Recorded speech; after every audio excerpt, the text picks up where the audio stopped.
പതിനായിരങ്ങളും ലക്ഷങ്ങളും മുടക്കി ദൈവത്തിന്റെ സ്വന്തം നാട് കാണാൻ പറന്നെത്തിയവരാണ് വട്ടം കറങ്ങുന്നത്. ടൂറിസ്റ്റ് സീസൺ എത്തിയതോടെ നിരവധി ആളുകളാണ് ഇത്തരത്തിൽ സംസ്ഥാനത്തെത്തിയത്. നേരിടുന്ന അവസ്ഥ അവർ തന്നെ വിശദീകരിക്കും. We spend day after day looking for money rather than enjoying our holiday, which is spoiling our time in India. So we can't spend any money because we can't get any.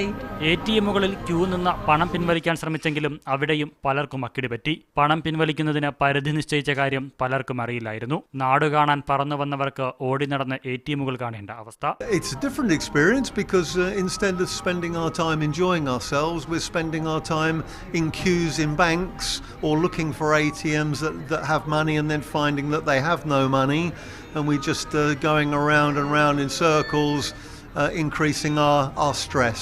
ഏതായാലും ഇന്ത്യയിലേക്ക് കറങ്ങാൻ വന്നവർ നന്നായി വട്ടം കറങ്ങിയിട്ട് തന്നെയാകും ഇവിടെ നിന്നും മടങ്ങുക.